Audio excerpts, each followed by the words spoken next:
Welcome back to the Eat, Drink, Explore radio network. Here now is your fabulous host, Mr. Randall White.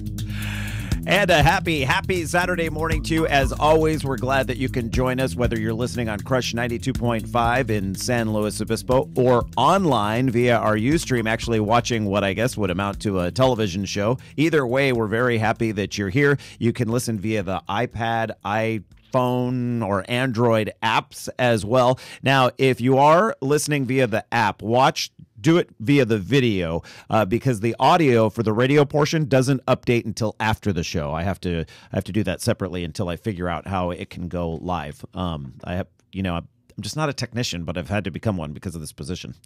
All right, in 2 weeks here on the Central Coast, it'll be all about the fabulous oyster, which is a mollusk. Yeah, mollusk. Okay, and in the Morro Bay, I keep calling it the Morro Bay Oyster Festival, but it's the Central Coast Oyster Festival. So that got me scratching my head and wondering a little bit about oysters. I grew up with oysters out of Tamales Bay, but as I understand, here in the Morro Bay area, they are becoming quite a treat and quite a local delicacy. Neil Maloney joins us. He is with the Morro Bay Oyster Company, and welcome to the program, sir. Good morning. Thanks for having us.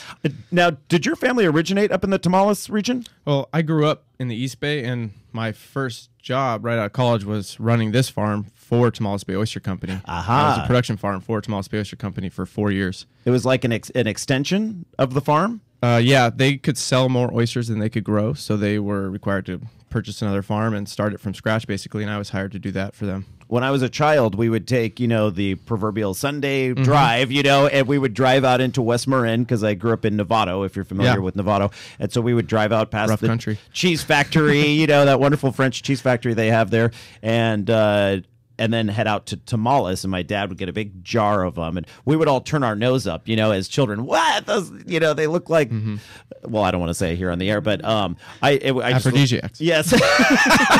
Right. And then as I grew up and I started trying them in different forms, there's a place there in Mill Valley called the Buckeye Roadhouse that has a dish they call Oysters Bingo, which has cream and pesto sauce and I think Parmesan cheese. And sounds good. Oh, they're delicious. And then they bake them, you know. And then I worked for a place, the Marin Brewing Company, where we had every Wednesday barbecued oysters out on the patio. And so little by little, I was introduced to oysters in different forms. And then along the way, I thought, these things are fantastic. And so let's talk a little bit about how you farm them there in Morro Bay. Yeah, so we own the actual ocean bottom. We have 134 acres of ocean bottom that, well, we don't own it. It's a long-term lease from the Fish and Game. And so on the mud flats, it's intertidal. So at low tide, you can walk on the mud if you got a pair of boots on. And at high tide, you're in chest-deep water. And so we grow them in these mesh bags that allow the water to enter the bags, but that keeps the predators out, but keeps all the oysters contained. And so they filter feed seawater. And so at low tide, they're sitting dry on the mud for about 20% of the day. And then for 80% of the day, they're floating in these bags and feeding, just eating plankton out of the seawater. What are some of the natural predators to oysters? Stingrays, actually, which people wouldn't guess, but we have very large stingrays and bat rays in the bay. And basically sea otters could also get in, but for the most part, stingrays can decimate the oysters pretty quickly. Is that also a hazard of the job that you do when you get into the water, or the stingrays? Yeah, my employees sometimes get a little nervous about that. You know, Steve Irwin didn't make it easier for me to convince my guys to get in the water. Right. Yeah, that tragedy was the result of a stingray. Yeah, so, I mean, they're out there. We just kind of shuffle our feet because you don't want to step on them. But for them, it's not as dangerous as it sounds, really. They stay away from you. They're pretty skittish. What's the water temperature there in Morro Bay? Low 50s usually. Yeah, What? it varies, but we're always in wetsuits. So we're in and out of the water with wetsuits and then wind gear to keep all the wind from cutting through your wetsuit. About the same temperature as the ambient air. Sometimes it's warmer. Sometimes it's warmer. Early in the morning, it's like getting in for a bath. Now, I'm not sure. I just need to ask Ricardo quickly. Are we on the video, Ricardo? No. Okay, we have some video to show of your operation, and was this done by Whole Foods Market? So Whole Foods came out, and the day they came out was probably the coldest day of the year. It was freezing. And it was beautiful sunrise that we got to film. And so Whole Foods, we're in 44 stores in the southern region from Santa Barbara to San Diego. Arizona and Southern Nevada. It's beautifully shot. Yeah, they did a great job. If you're not watching us on Ustream right now, all you need to do is go to YouTube and search Morro Bay Oyster Company, Whole Foods. Love local. Love local oysters. Yeah. And you will see this video that we're talking about. I think they used one of those XLR cameras that do the focus, short field of focus, and it's just so beautiful the way they did it. Yeah, I was surprised. And they used a GoPro camera for a couple of the water shots. Not to plug GoPro. I don't have any stock in them, but it was great. It was well done. Now, on the line, so your oysters were inspiration for the Central Coast Oyster Festival that's coming up in 2 weeks, correct? It was kind of crazy. I was speaking with my girlfriend about having an oyster festival, and literally the next morning, Jacqueline Delaney called me and said, "Hey, I work with Options Family Services. We really want to put on an oyster festival. What do you think?" And I just smiled and said, "Perfect timing." Yes. It could have been one day later, yeah, right? Literally the next day. Well, we've got Jacqueline on the line right now. She is with Options here on the Central Coast. Welcome to the show, Jacqueline. Hi, thanks, Randall. So you must be excited about this festival. Is this the inaugural festival? Yes, this is the first year. We're super excited. And it benefits Options. Can you speak just briefly about what Options services are? Of course. Options Family Services has been around since 1984, and we serve people with developmental disabilities and traumatic brain injuries. Oh, okay. And what sort of services are those? Well, we have vocational training, supported living services, job development, everything. The mission statement of Options is full inclusion. So the idea is we want to fully include the persons that we serve into the community in every way that's possible. And so Neil was just explaining how you approached him. What made you think to approach him about an oyster festival? Well, I was brought on with Options to come up with some more fundraiser ideas. You know, with the budget cuts that we continue to face every year, we're looking at ways to raise money and supplement those budget cuts. And I started doing some research on what I could do that wasn't competitive. There's so many wine and food festivals here, but what's something that's different and unique to the Central Coast? And here we have this beautiful oyster farm out there, and nobody's doing an oyster festival. So it seemed like a perfect fit.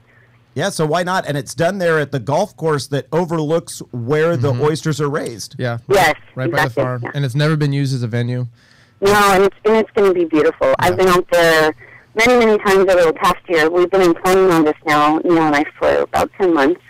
And every day that I'm out there, it's absolutely beautiful. It doesn't matter what the weather is. It's just a really gorgeous setting. It's a gorgeous shot, and if I have my Morro Bay map in my head correct, the state park is there as well. Yeah, and we're about 1,500 feet south of that. Okay. Our farm. You can look south and just see our barges floating out there in the bay. How can you, when you're looking out into the water, how can you tell that the oyster farm is there? Are there little poles sticking up or anything? No, we try and have a low profile because there are neighbors to us in the south. Los Osos can overlook the bay. So we have barges. These you couldn't tell from the road. They're barges. They just look like these big black structures. But we have barges out there, and then our bags float just under the surface, and so you can just see the tops of little floats. And so as you get close in a boat, it's apparent, but from land, it's hard to see. Now, with fishing, I know they go out early in the morning, you know, and that sort of thing. Does it matter when you go out and collect the oysters? So our farm is intertidal. So if there's jobs, some jobs have to happen when there's no water. Some have to happen when there is water. So that kind of dictates what we do. But we have this nice channel that the tsunami created right through our farm that a year ago. And we're able to basically, we have floating culture, so we can stage floating bags in that channel that typically you would have to go out at low tide. You can do it the day before and set up work for the next day. So my guys work a little bit more comfortable now. They have almost a 9 to 5. It can vary from 6 to 9. They start in the morning. So Neil, there was an actual benefit from the tsunami. Yes. Interesting, because nature does have that sort of yin and yang with it. You know, certainly there was a negative. You know, but that's the first time I've heard of something positive coming from it. And we try and keep it positive. Happy to, we do here at Eat, Drink, Explore Radio for sure. Jacqueline, so oysters will clearly be featured. I'm just going to take a guess. Will there be Central Coast wines there? Yes, about 10 wineries are participating, and they're all local wineries. Center of Effort, Jackhammer, Hearst Ranch Wines, Palmer Junction, to name some of them. Right. And then, of course, we have an absinthe that's going to be served in our aphrodisiac bar. Absinthe?